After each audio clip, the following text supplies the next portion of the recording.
দেখুন বন্ধুরা, low to medium হিটে 2 মিনিট সময় ধরে উল্টে পাল্টে মাছগুলো ভেজে নিতে খুব ভালো মতো করে। মাছগুলো আর কড়া করে ভাজবো না। চিংড়ি মাছের মালাই।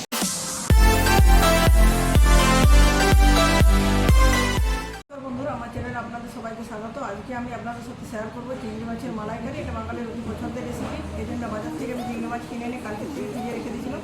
ফ্রিজের থেকে বাইরে বের করে নর্মাল অবস্থায় নিয়ে এসেছি। এরপর এগুলো পরিষ্কার করবো। এখানে আমি নিচ্ছি 400 গ্রাম মতো চিংড়ি মাছ। চিংড়ি মাছটা কিভাবে পরিষ্কার করতে দেখে দিচ্ছি, আমি বহুত সাহায্য করছি। আপনি গাছি দিয়ে করতে পারেন। এগুলো যেটা মাছ নিচ্ছি, মাছের সব দাঁড়াগুলো রাখছি না, এটা কেটে ফেলে দিচ্ছি। মাথার উপরে যে খোলা অংশটা আছে সুন্দর করে হাত দিয়ে পরিষ্কার করা যাচ্ছে। যে চোখগুলো আছে, চোখগুলো আমি বাদ দিয়ে দিচ্ছি। আর এখানটা কিছুটা নোংরা আছে, নোংরাটাও ফেলে দিচ্ছি। বাকি পিঠের দিকে যে শক্ত অংশটা আছে আপনি ফেলতেও পারেন, ন করে আমি ফেলছি না, এটা রেখে দিচ্ছি। এভাবে সমস্ত মাছগুলো আস্তে আস্তে পরিষ্কার করে নিচ্ছি, তারপর ফিরে আসছি। মাছটা পরিষ্কার করার পর 4-5 বার জল পাল্টে পাল্টে খুব ভালো মতো করে ধুয়ে নিচ্ছি। এবার একটু হলুদ আর লবণ দিয়ে মাখিয়ে রেখে দিচ্ছি মিনিট 10-এর জন্য। চিংড়ি মাছের মালাইকারি বানানোর জন্য একটা মশলা তৈরি করবো। সেই মশলা তৈরি করার জন্য এখানে একটা বড় সাইজের পেঁয়াজ কেটে নিয়েছি। পেঁয়াজ লাগিয়ে নিচ্ছি মিক্সি জারে, 5টা কাঁচা লঙ্কা, তারপর রসুনটা কমে দিচ্ছি। আর আদাটা অপশনাল, কিন্তু আমি ব্যবহার করছি। এবার খুব ভালো মতো একটা ভেজে বানিয়ে ফিরে আসছি। মাছগুলো ভাজার জন্য কড়াইতে দিয়ে দিচ্ছি সরষের তেল। সরষের তেলটা আগে থেকে বসিয়েছিলাম, গরম হয়ে গেছে। গরম মাছের তেলটা দেখি খুব ভালো মতো গরম হচ্ছে। গরম তেলে মাছগুলো দিয়ে ভেজে নিচ্ছি।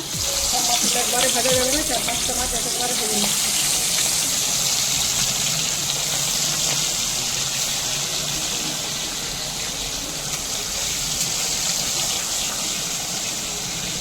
দেখুন বন্ধুরা, লো টু মিডিয়াম হিটে 2 মিনিট সময় ধরে উল্টে পাল্টে মাছগুলো ভেজে নিতে খুব ভালো মতো করে। মাছগুলো আর কড়া করে ভাজবো না। চিংড়ি মাছের মালাইকারি বানানোর জন্য মাছের এইরকম ভাজতে হবে। খুব বেশি কড়া ভাজলে মাছটা কোথাও থেকে পুড়ে যায়। এইভাবে বাকি মাছগুলো একই পদ্ধতিতে একই সময় ভেজে নিয়ে ফিরে যাচ্ছে। দেখুন বন্ধুরা, বাকি মাছগুলো ভাজা হয়ে গেছে। এগুলো তেল থেকে তুলে নিচ্ছি। এবার তেলের মধ্যে বাকি রান্নাটা করবো। কড়াই যে তেল আছে সেই তেলে দিচ্ছি একটা তেজপাতা, কিছুটা সাজিরা, তাকে গোটা গরম মশলাটা এখানে ব্যবহার করছিল। পরে গুঁড়ো মশলাটা দেবো। তারপর যে মশলাটা বেটে রেখেছিলো, আদা, পেঁয়াজ, রসুন, কাঁচা লঙ্কা, সেই পেস্টটা এখানে দিয়ে দিচ্ছি। একটু ভালো মতো কষিয়ে নিচ্ছি।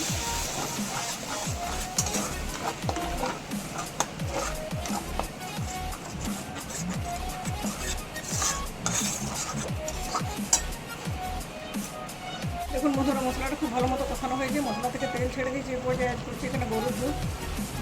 চিংড়ি মাছের মালাইকারিতে সচরাচর নারকেল মিল্ক দেওয়া হয়, কিন্তু সেটা আমার কাছে নেই। যদি আপনার বাড়িতে না থাকে অবশ্যই আপনি গোটা নারকেল থাকে, সেক্ষেত্রে আপনি সেটা বানিয়েও নিতে পারেন। আমার গোটা নারকেলও নেই, আর নারকেল মিল্ক বাজার থেকে যেটা পাওয়া যায় সেটাও আনি। এই জন্য এখানে গরুর দুধ এড করলাম। আর যদি গরুর দুধও না থাকে সেক্ষেত্রে গুঁড়ো দুধগুলো দিতে পারেন, তাতেও স্বাদটা খুব সুন্দর হয়। এবার দুধটা দেওয়ার পরে যে গ্রেভিটা ফুটিয়ে নিচ্ছি, গ্রেভিটা যখন ফুটে উঠবে তখন ভেজে রাখা মাছগুলো এখানে অ্যাড করে দেবো। দেখুন বন্ধুরা, গ্রেভিটা খুব ভালো মতো ফুটে উঠেছে। ফুটান্ত গ্রেভির মধ্যে ভেজে রাখা মাছগুলো আমি দিয়ে দিচ্ছি। দিয়ে দিচ্ছি একটু চিনি।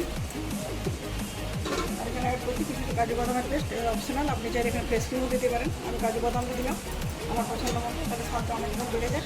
এটা দেওয়ার পর লো টু মিডিয়াম হিটে 2-2.5 মিনিটের মতো রান্না করে নিচ্ছি। তারপর ঢেকে দেবো 5 মিনিটের জন্য।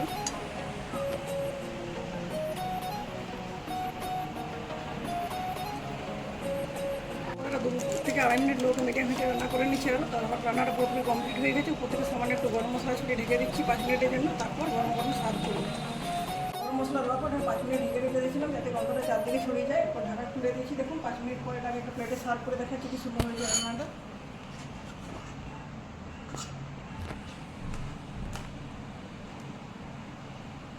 দেখুন বন্ধুরা, আমার চিংড়ি মাছের মালাইকারি প্লেটে সার্ভ করা হয়েছে। দেখতে যেমন সুন্দর লাগছে, খেতেও সেরকম অপূর্ব স্বাদের হবে। রান্নাটা খুব সহজ, কম সময়ে এবং কম উপকরণে রান্না করা যায়।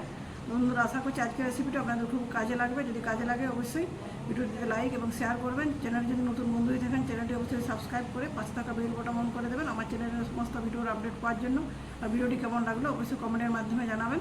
আপনাদের মূল্যবান মতামত আমাকে এগিয়ে যেতে সাহায্য করবে। তো বন্ধুরা, আজকের মতো এ পর্যন্ত। পরের দিন দেখা হবে নতুন কোনো রেসিপির সাথে। ধন্যবাদ।